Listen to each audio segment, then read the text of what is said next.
Hi guys, it's Sheena from Teton Raptor Center and I'm here to give you all this week's patient update. We've got some really fun and exciting new birds as well as a release that we can highlight this week. So let's go ahead and get started. Go. To kick things off this week is our second bird release of 2022. This is Redtailed Hawk 116 and this bird was hit by a car in Shelley, Idaho, but here he is flying free back at the home of the rescuers that saved him.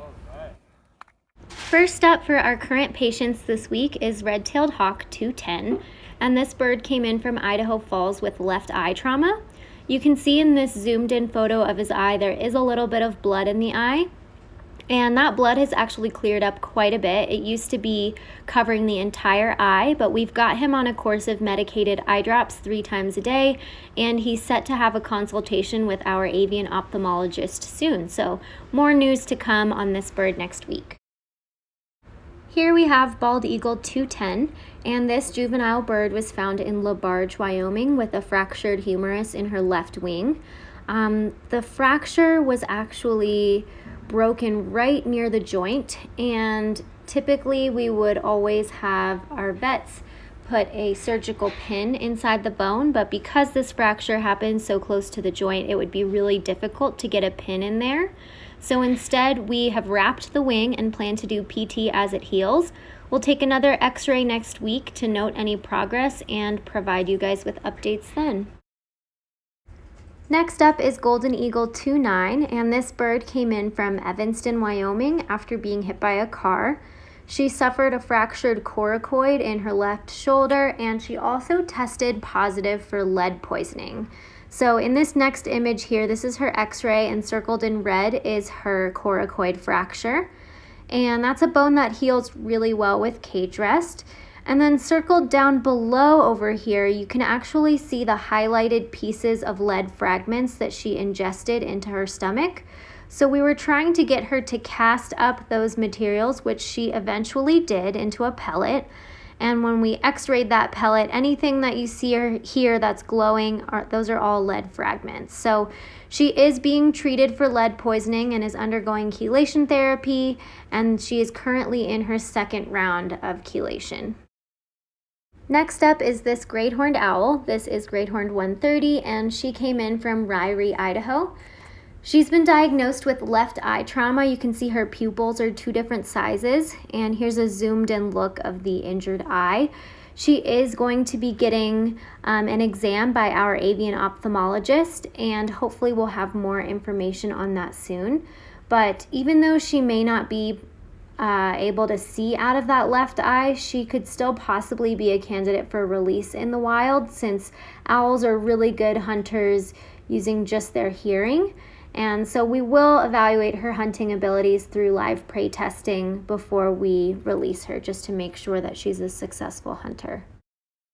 Next up is Common Raven 111, and this bird actually just recently underwent her second surgery to have her orthopedic pin removed. Remember, this was the bird that suffered a gunshot wound to her wing. So it is drooping just a little bit here in these photos, but we're planning on doing physical therapy to improve the range of motion. And you can see in this video, she's able to get around really well. She hops around in her enclosure and can get up on some higher perches.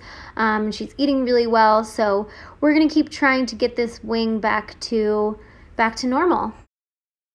Next up is Great Horned Owl 1112, and this bird is working on flight conditioning after having healed from surgery on a broken wing. And the injury that was sustained to her wing was actually really complicated because it broke more than just one bone, and it broke those bones in several different places. So her surgery was actually really complicated and difficult, but we think that with more time, she will be able to fly normally again. Right now, her flight is still quite lopsided and asymmetrical, but as far as the broken bones go, those are completely healed, and the wing is anatomically and structurally sound. So she just needs some more time, and we think that this is the type of injury that will require additional time, more so than a normal wing fracture. Here we have the amazing Swainsons Hawk 831. This bird is doing fantastic on the glove since she's not releasable due to the loss of vision in her left eye. She is healing up from a couple minor scabs on her feet, and her wrist wounds are now sutured closed. She's doing really well so far. She's flying for us from glove to glove, and she's really comfortable around humans. So we're really excited to get her transferred to our education department soon. Here we have Redtailed Hawk 525 flying in the flight barn, and this adult redtail is set to be released in the spring with a transmitter so that we can track his movement and check out his survivability with the vision issues that he's got going on in one of his eyes. We do feel good about releasing him in the spring because then the snowpack won't be as dense, and that will hopefully improve his hunting abilities because it's an easier time of year to be hunting, and then he'll be all ready for winter when it is a little bit more difficult. Last but not least is Golden Eagle 42, and this bird is not able to fly, so she is set to be transferred to the Ecotarium in Massachusetts.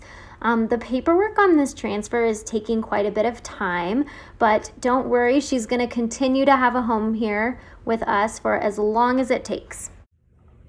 Thank you guys all so much for tuning in this week, and I look forward to talking with you all next week.